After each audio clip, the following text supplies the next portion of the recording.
Digital Khabrilal, खबरें आपकी, नजर हमारी। नमस्कार दोस्तों, मैं हूं पूनम आपके साथ। आप सभी का बहुत बहुत स्वागत है डिजिटल खबरीलाल के आपके खास शो ट्रूथ एंड डेयर में। जी हां, आज हम बात करेंगे एक ऐसे व्यक्तित्व के बारे में जिसका कि समृद्ध सांस्कृतिक इतिहास रहा है, मगर आज भी व्यापक सामाजिक स्तर पर उन्हें कई समस्याओं का सामना करना पड़ता है। जी हां, हम बात कर रहे हैं ट्रांसजेंडर की, मगर आज प्रधानमंत्री नरेंद्र मोदी ने एक बड़ी खुशखबरी दी है। आज नए संसद भवन का आगाज हुआ और इस तरह से कई ऐतिहासिक कार्यों का साक्षी बनने वाला है ये संसद भवन। पीएम नरेंद्र मोदी ने अपने भाषण में कई सारी महत्वपूर्ण बातें कही और उसके साथ ही उन्होंने कहा कि आने वाले दिनों में ट्रांसजेंडर के लिए वे बहुत कुछ करने वाले हैं, जिस तरह से उनकी ज़िंदगी और भी आसान होगी और उन्हें हर एक वो मौका मिलेगा जिससे वे कहीं ना कहीं आज चूक रहे हैं। चलिए, इसी विषय पर हम और भी गहनता से चर्चा करेंगे और हमारे साथ इस वक्त मौजूद है बोन्ना कौर। बोन्ना, आपका बहुत बहुत स्वागत है। Thank you.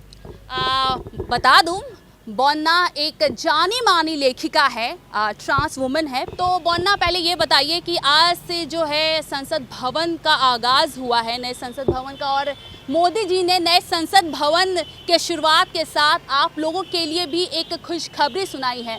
तो क्या है आपकी प्रतिक्रिया? देखिए, हमारे पीएम ने बोले हैं कि वो हम लोगों के लिए, मतलब ट्रांसजेंडर कम्युनिटी के लिए, जो लोग ट्रांसजेंडर मैन हैं, ट्रांसजेंडर वुमेन हैं, तो उन लोगों के लिए कुछ काम कर चुके हैं और वो भी मतलब आगे के दिन में करने वाले हैं। जैसे कि हेल्थ में काम कर चुके हैं, एजुकेशन में काम कर चुके हैं, एम्प्लॉयमेंट में काम कर चुके हैं। तो ये एकदम से ही झूठी तसल्ली नहीं है, क्योंकि पहले सच में काम हो चुका है। जैसे हमने आप भी देख सकते हो कि दिल्ली में राम मनोहर लोहिया का एक हॉस्पिटल है, सरकारी अस्पताल, वहाँ पे पहली मतलब फर्स्ट ट्रांसजेंडर ओपीडी चालू हुआ है। ठीक है, केरला, उड़ीसा, ये सब स्टेट्स में बहुत अच्छे काम हो रहे हैं ट्रांसजेंडर लोगों के लिए। जैसे उन लोगों का SRS, जो सेक्स रीअसाइनमेंट सर्जरीज होता है, जिससे वो लोग अपने लिंग परिवर्तन कर सकते हैं, अपने जो लिंग में वो जन्म लिए थे और जो लिंग वो चाहते हैं, उस जो चाहने वाला लिंग है उसमें वो परिवर्तन कर सकते। उसके लिए तो एक बहुत मोटा अंक का पैसा लगता है, मनी लगता है, तो वो सरकार से कुछ हेल्प कर रहे हैं। तो वैसे बहुत सारे स्टेट्स में, जैसे उड़ीसा, केरला में, वैसे हमने सुना है हाल ही कि गुजरात में भी हो रहा है। हमें ठीक अंक मालूम नहीं है, सटीक अंक मालूम नहीं है, फिर भी 2.5 लाख रुपया मिल रहा है एक ट्रांसजेंडर पर्सन के लिए, उनका SRS के लिए। तो ये सब काम हो रहा है और हमको लगता है कि वी आर होपिंग कि आगे के दिन में भी ऐसे काम हो रहा है। पर वेस्ट बंगाल में काम थोड़ा कम हो रहा है। थोड़ा क्या बोले कि काम, मतलब वो दिखाई देने वाला काम सच में नहीं हो रहा है, क्योंकि पॉलिटिकल कुछ प्रॉब्लम्स है सेंट्रल और स्टेट के बीच, इसीलिए काम नहीं हो रहा है। ऐसे क्या, अगर पूछे कि क्यों हम ऐसे बोल रहे हैं, क्योंकि जो ट्रांस सर्टिफिकेट जो 1 महीने में मिल जाता है सब लोगों को, और एक स्टेट्स में भी मिल रहा है, हम लोगों को 1 साल लग गया था मिलने में। 2022 का अप्रैल में, हम 14 अप्रैल में हमने जमा दिया था, हमारा एप्लीकेशन दिया था। वो हमको 2023 का मार्च में आके मिला, मार्च में भी नहीं, फरवरी में आके मिला हम लोग को। और क्या हुआ, ये तो हुआ ही। SRS के लिए, मतलब सेक्स रीअसाइनमेंट सर्जरी के लिए कुछ भी सरकारी तरफ से कुछ हम लोगों को हेल्प नहीं मिल रहा है। हेल्थ में वैसे कोई काम सरकारी स्तर पे कोई काम नहीं हो रहा है कि जैसे कोई सरकारी हॉस्पिटल्स में कि ट्रांसजेंडर लोगों को स्पेशल हेल्थ का कुछ मिले, या उन लोगों के लिए ट्रीटमेंट का कुछ ऐसा हो रहा है कि कुछ वैसा नहीं हो रहा है स्टेट में। 1 मिनट में आपको यहीं पे रोकना चाहूँगी बोन्ना। जिस तरह से आज नए संसद भवन में प्रधानमंत्री ने कहा कि वे आपके लिए, मतलब और भी सारे ट्रांसजेंडर है, अब इन्हें तो मौका मिल चुका है ट्रांस वुमन बनने का, तो क्या लगता है कि अब आपका जो है कठिनाई भरा जो मार्ग है, जो रास्ता है, अब वो आसान होगा? आपके जो सपने हैं वो कहीं ना कहीं पूरे होते नज़र आ रहे हैं? और एक बात, साल 2014 में दोस्तों वैसे तो कानून के द्वारा मान्यता मिल गई थी इन्हें, मगर अब भी कहीं ना कहीं ये जो है इन्हें भेदभाव का सामना करना पड़ता है और बहुत सारी चुनौतियां इनके रास्ते में आती हैं। तो कितना आप इस बात से अग्री करती हैं बोलना? होता है ऐसा कि कई सारे सामाजिक अनुष्ठान होते हैं उनमें सम्मिलित नहीं होने दिया जाता है, या शिक्षा में, स्कूल में या कॉलेजेस में उनके साथ भेदभाव किए जाते हैं, और या तो नौकरी, जी हाँ, अभी रोज़गार जो कि अभी बड़ी समस्या बना हुआ है देश का, उसमें भी कहीं ना कहीं उनके साथ भेदभाव किया जाता है। क्या कहेंगी? पूनम, एक बात आपको एक बार बोल रहे थे कि हम पहले से ही ट्रांस वुमन ही थे। हाँ, मतलब ये समाज के लिए ये जानना थोड़ा कॉम्प्लिकेटेड है, पर हम ये नेशनल चैनल पे बात बोल रहे हैं कि एक इंसान जो एक लिंग में, मतलब एक जो उन लोग का जो बायोलॉजिकल सेक्स होता है उनमें वो जन्म लेते हैं, ठीक है।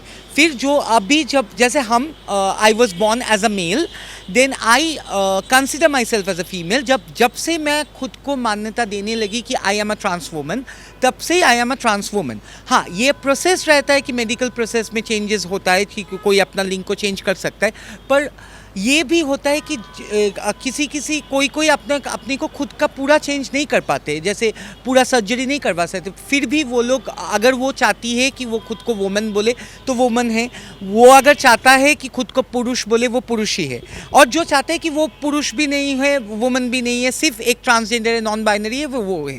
बोलना हम आपसे बात करेंगे कि किस तरह से खुद में कॉन्फिडेंस होना, जिस तरह से बोलना ने कहा, खुद को एक्सेप्ट करना बेहद ज़रूरी है, तभी समाज की स्वीकृति हमें प्राप्त होगी। राइट बोलना। चलिए उससे पहले हम आपको सुना देते हैं कि आज नए संसद भवन में प्रधानमंत्री नरेंद्र मोदी ने क्या कुछ कहा था ट्रांसजेंडरों के लिए।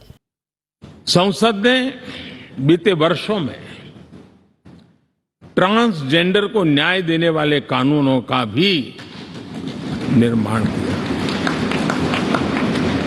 इसके माध्यम से हम ट्रांसजेंडर के प्रति सद्भाव और सम्मान के भाव के साथ उनको नौकरी, शिक्षा, स्वास्थ्य, बाकी जो सुविधाएं हैं एक गरिमा के साथ प्राप्त कर सके, इसकी दिशा में हम आगे बढ़े। तो बोलना से बात हो रही थी हमारी कि किस तरह से सेल्फ एक्सेप्टेंस बहुत ज़रूरी है, और आपने बताया कि ये कितना अहम है ताकि बाकी लोगों से भी उतनी ही स्वीकृति और उतनी ही आदर जो है मिले। देखिए, एक चीज़ हम बोलते हैं कि बहुत सारे ट्रांसजेंडर पर्सन हैं जिन लोगों को समाज में वो जगह नहीं मिलता है, उन लोगों को घर से निकाल दिया जाता है, स्कूल कॉलेजेस में पढ़ना नहीं देता है, लोग मॉकिंग करते हैं, बुलिंग करते हैं, इसीलिए पढ़ाई छूट जाती है। पर हाँ, हम लोग मैं उन लकी सौभाग्य ट्रांस पर्सन में से हूँ जो जिनको पूरा मतलब पढ़ाई ख़त्म करने का मौका मिला, अपना एजुकेशन, एक अच्छी सी नौकरी कर रही हूँ, वो भी मौका मिला। पर हम एक चीज़ बोलेंगे कि सेल्फ एक्सेप्टेंस से भी पहले वो होता है कि इकोनॉमिकली इंडिपेंडेंट होना, मतलब फिनेंशियली अगर आप आत्मनिर्भरशील हो तो आपको कोई भी नहीं रोक पाएगा अपना वो आप ट्रांसजेंडर पर्सन हो या आप एक मेल हो, सिसजेंडर मेल हो या सिसजेंडर फीमेल हो, सबके लिए इकोनॉमिकली स्टेबल होना चाहिए। अगर आप अपना जीवन, अपना लाइफ अपने न्याय से, अपना आदर्श से जीना चाहते हो तो आप लोगों को इकोनॉमिकली स्टेबल होना चाहिए। हाँ, समाज में कुछ प्रॉब्लम्स हो रहे हैं, अभी भी बहुत सारी जगह में स्वीकृति नहीं मिल रही, अभी भी कोई भी आप ट्रांसजेंडर पर्सन को देखते हो तो सोचते हो कि वो लोग रास्ते पे जाके ताली मारते, पर सब ट्रांसजेंडर पर्सन ताली बजा के भिख नहीं मांगते, वो किसी ट्रांसजेंडर पर्सन मांगते क्योंकि उन लोगों को हिजरा बोलते, वो लोग उस पेशे से आपको रोकते हुए माफ़ी मांगती हूँ, एक सवाल पूछना चाहूँगी। बहुत सारे बसों में देखा जाता है, और जो कि बंगाल में हम रहते हैं तो ट्रामों में देखा जाता है कि बहुत सारे ट्रांसजेंडर हैं जो कि भिक्षा मांगते कह सकते हैं। तो ऐसे में कहीं ना कहीं नहीं लगता कि उन्हें भी कुछ करना चाहिए, क्योंकि वो पूरी तरह से शारीरिक तौर पर सक्षम है, और ऐसे में वो पूरे कौम जो ट्रांसजेंडर कौम है कहीं ना कहीं उनके वजह से उनका निरादर होता है समाज में, क्योंकि उसी नज़रिए से लोग सभी को देखते हैं। तो पूनम जी, बहुत सारे सिसजेंडर मेल भी तो होते हैं, वो भीख मांगते हैं, वो भी पूरी ठीक है, शारीरिक सिक से ठीक है। सिसजेंडर फीमेल्स भी जैसे होते हैं, औरत भी होते हैं, वो लोग भी एक बच्चा गोद में लेके भीख मांगते हैं, ठीक है। तो इससे क्या पूरा औरत लोगों को छोटा समझा जाता है? नहीं ना। तो क्यों सिर्फ कुछ इंसान जो लोग ताली मांग के भीख मांगते हैं उनसे क्यों सोचा जाता है? एक पॉइंट फर्स्ट। सेकेंडली है जो आप लोग देख रहे हैं कि वो लोग जाके भीख मांग रहे, गाली गलौज कर रहे, पैसा नहीं दे रहे। आप लोग तो उन लोगों को कभी पढ़ने का मौका ही नहीं दे रहे। आप सोचो, एक मर्द को जितना वो मिलता है कि तुम पढ़ाई करने का मौका मिलता है, एक औरत को उससे कम मिलता है, और एक ट्रांसजेंडर पर्सन को उससे भी कम मौका मिलता है अपने समाज में पढ़ाई करने का, एम्प्लॉयमेंट करने का। आप उन लोगों को एम्प्लॉयमेंट का जगह दिखा दो, उन लोगों के लिए नौकरी लाओ, उन लोगों के लिए अच्छा सा एजुकेशन का सिस्टम। आप देखोगे आस्ते आस्ते ये चला जाएगा। जैसे ये नहीं होता है कि आप एक मर्द ने किसी का रेप किया है ये सोच के आप सोच लो कि सारे मर्द रेपिस्ट निकल ले। एक औरत ने किसी का पैसा लेके, किसी का पैसे के भी पैसा देख के शादी किया, इसका मतलब हर औरत गोल्ड डिगर नहीं है। एक औरत वेश्यावृत्ति करती है, इसी का मतलब हर औरत वेश्यावृत्ति नहीं। तो इसीलिए हर ट्रांसजेंडर वैसे छोटा गली गलौज नहीं करेंगी। और एक चीज़ हम बोलेंगे कि वेश्यावृत्ति या जो लोग मतलब ताली मार के ये करते हैं, ये लोग भी अपने अपने जगह में बहुत ही रिस्पेक्टफुल है, पर हर ट्रांसजेंडर पर्सन हिजड़ा नहीं होते, जैसे कि हर फीमेल पर्सन वेश्यावृत्ति से मतलब नहीं है, रिलेटेड नहीं है। बोन्ना ने बिल्कुल सही कहा, किसी एक व्यक्तित्व के चलते सबको उसी तराजू में तौलना बेहद गलत है। और एक अहम सवाल बोन्ना आपसे, साल 2014 में तो ट्रांसजेंडर को कानूनी जो मान्यता है वो प्राप्त हो गई थी। अब उन्हें भी बाकी लोगों की तरह समान अधिकार मिल चुका था, सुरक्षा का अधिकार मिल चुका था। तो क्या लगता है तब से लेके अब तक चेंजेस आए हैं? और साल 2014 के पहले किस तरह से व्यवहार किया जाता है, अभी जो है काफ़ी आसान हो गई है उनकी ज़िंदगी?